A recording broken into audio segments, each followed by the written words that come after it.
Come va?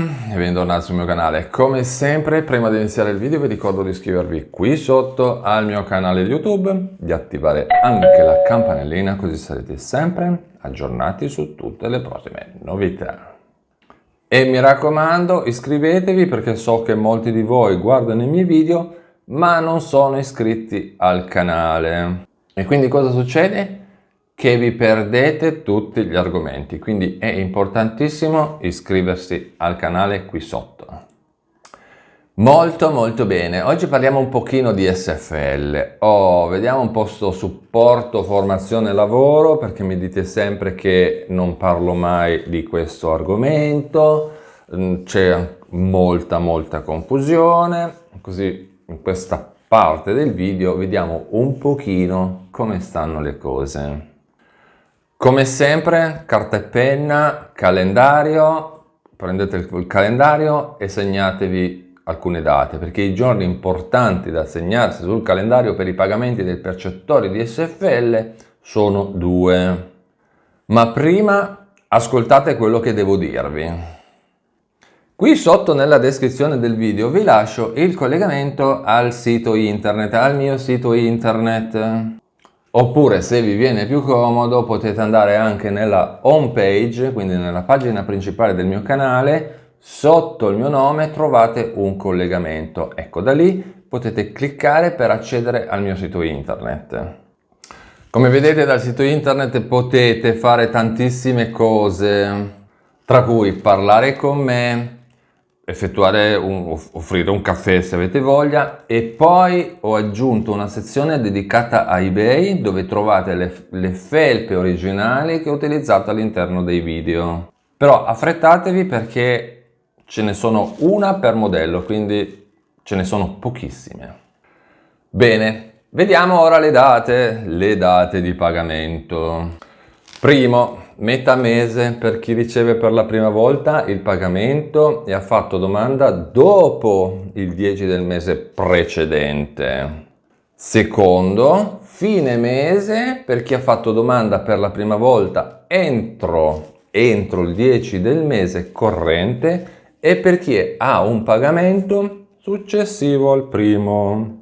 Quindi, come vi ho detto prima, a metà mese lo hanno ricevuto, comunque lo ricevono tutti quelli che aspettano o aspettavano la prima mensilità, oppure per chi ha diritto a ricevere degli arretrati.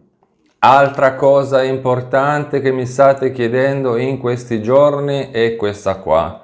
Ma cosa succede dopo che sono passati i 12 mesi di SFL? Allora, voi lo sapete, il pagamento di SFL da 500 euro dura finché si svolge un corso di formazione o si svolge qualunque altro tipo di attività e vale per un massimo di 12 mesi. Però, cosa succede? Che alla scadenza dei primi 12 mesi, se il beneficiario sta ancora partecipando a un corso di formazione, la misura può essere prorogata per un periodo massimo di ulteriori 12 mesi, attenzione, previo aggiornamento del patto di servizio personalizzato. Perché lo sapete, questo beneficio economico viene erogato nei limiti della durata del corso. E quindi il beneficio economico viene poi pagato con bonifico mensile da parte dell'INPS. E mi raccomando, l'interessato o l'interessata comunque sono tenuti ad aderire comunque alle misure di formazione e di attivazione lavorativa che sono state indicate nel patto di servizio personalizzato, però dando conferma almeno ogni 90 giorni, 90 giorni sono 3 mesi, 3, 6, 9, ai servizi competenti, magari anche in via telematica, della partecipazione a queste attività. Attenzione perché in mancanza della conferma, questo beneficio purtroppo viene sospeso e poi lo sapete che riattivarlo è sempre un po' un casino, ok? Cambiamo argomento e parliamo di un'altra questione. Partiamo da qua. Parte in via del tutto sperimentale, perché questa cosa qua è un esperimento, siamo sempre un po' delle mezze cavie noi, esseri umani, per un periodo che va dal 1 di gennaio 2025 fino al 31 dicembre 2026, quindi c'è ancora un bel po' di tempo, una nuova forma di aiuto per le persone anziane che hanno più di 80 anni e non sono autosufficienti. In pratica stiamo parlando di una quota di 850 euro mensili che vengono sommati all'indennità di accompagnamento in più. Ma comunque non vi preoccupate, perché dopo nel video faremo anche un paio di calcoletti, magari prendiamo anche la calcolatrice, per capire esattamente di quanti soldi stiamo parlando. Questo contributo non si può, attenzione, non si può spendere per comprarsi quello che si vuole, come potrebbe essere l'ADI, con tutti i limiti che c'ha, come c'è l'SFL con tutti i limiti che c'ha, come le pensioni di invalidità, cioè attenzione, ci sono dei limiti, perché devono essere usati solo per pagare dei servizi di cura e assistenza e per il pagamento di eventuali collaboratori domestici, colf, badanti e company. Perché questo beneficio è stato pensato per aiutare solo quelle persone che si trovano in particolari difficoltà economiche e soprattutto di salute. E come ho detto prima, potranno beneficiarne solo le persone anziane non autosufficienti che hanno un'età di almeno 80 anni e un livello di bisogno assistenziale gravissimo, tra l'altro in condizioni di difficoltà che ovviamente dovrà essere valutate di volta in volta. Ora vediamo i due requisiti. Il primo è il valore dell'ISEE, che si parte sempre da lì, ok? Per le prestazioni agevolate di natura sociosanitaria che non deve essere superiore a 6.000 euro. Il secondo è che bisogna essere già titolari dell'indennità di accompagnamento, attenzione, o anche di averne i requisiti per poterla richiedere, o un caso o l'altro, come invalidità totale, incapacità permanente di spostarsi senza aiuto oppure necessità di assistenza continua nelle attività quotidiane. Ora, come vi ho detto prima, vediamo di fare un paio di calcoli, di money, soldi, per capire effettivamente di quanti money stiamo parlando. Allora, nel 2024 l'indennità di accompagnamento era, se non ricordo male, di circa 532 euro arrotondati, no? Al mese. Quindi se ora aggiungiamo anche il bonus anziani si potrebbe arrivare a circa 1.382 euro spicci al mese.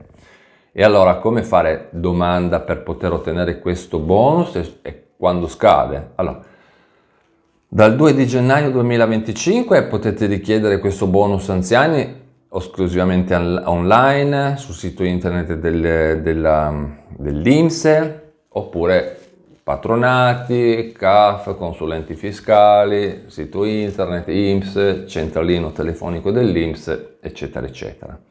E come vi ho detto, questo periodo di sperimentazione è già attivo, perché vale dal 1 gennaio 2025 fino al 31 dicembre 2026, quindi c'è ancora tempo. Cambiamo argomento e parliamo brevemente di un'altra questione. Allora, parliamo di come avere un conto corrente a pochissime spese con il limite dell'ISEE. Allora, visto che in questo periodo, cioè, non è che ce la passiamo bene tutti quanti, rincari, bollette, spesa che è aumentata, shrinkflation, che ti mettono la scatola grande e poi dentro c'è praticamente niente. Diciamo che riuscire a risparmiare anche qualche soldino sul conto corrente non fa male, e così vediamo e vi spiego un'agevolazione che le banche e la posta non dicono mai, ma che in realtà esiste e si può tranquillamente usare. Quindi parliamo del conto corrente a zero spese e zero costi per tutti quelli che hanno un ISEE basso e un reddito sotto determinate soglie. Tra l'altro la cosa bella è che questa agevolazione è valida sia per le persone che per i pensionati, quindi sia chi è in pensione e sia chi no. E tra l'altro dovete sapere che gli istituti di credito, banche e posta propongono dei conti correnti base con agevolazioni particolari. E sapete perché lo fanno? Di certo non lo fanno perché sono lì per opera pia, perché quelli non è che fanno niente perché gli viene voglia di farlo, lo fanno perché è previsto dalla legge. E quindi vediamo per esempio cosa offre la Posta. Non è un video sponsorizzato dalla Posta, e ne ho presa una a caso perché era, diciamo, quella che più o meno conosciamo tutti, più o meno. E la prima, perché poi comunque ce ne sono tantissime. Allora, c'è la possibilità di avere il conto di base Banco Posta che offre servizi essenziali di incasso e pagamento, ma non solo, perché il conto corrente include anche una carta PostePay e un determinato numero di operazioni. Allora, vediamo un attimino in breve. Allora, la prima è la versione standard, che ha un canone di 30 euro più o meno, poi potrebbe variare in più o in meno, adesso se non è cambiato, ma più o meno, con l'eccezione dei clienti con ISEE inferiori a 11.600 euro, per il quale il canone è gratuito e non è nemmeno piazzata dentro quella stupenda imposta di bollo da 34 euro che si ciuccia lo Stato.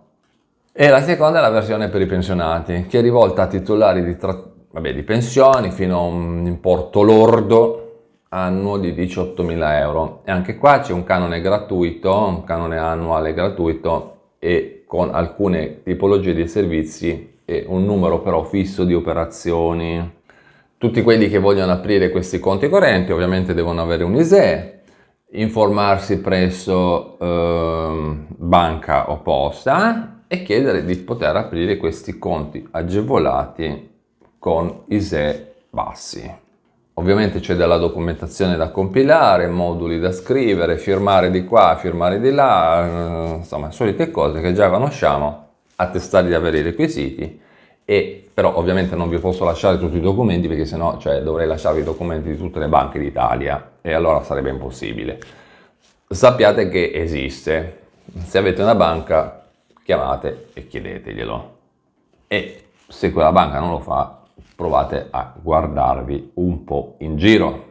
Bene, con questo è tutto. Ricordatevi che qui sotto trovate il collegamento al mio sito, oppure potete andare, come vi ho detto, nella pagina principale, nella home page del mio canale, sotto il mio nome trovate il collegamento al sito e da lì potete partire. Potete anche prenotare una conference call direttamente con me, oppure andare su il mio eBay. Con questo è tutto, io vi ringrazio per avermi guardato, vi ricordo di iscrivervi al canale, di attivare anche la campanellina, così sarete sempre aggiornati su tutte le prossime novità e noi ci vediamo in un prossimo aggiornamento. A presto, ciao!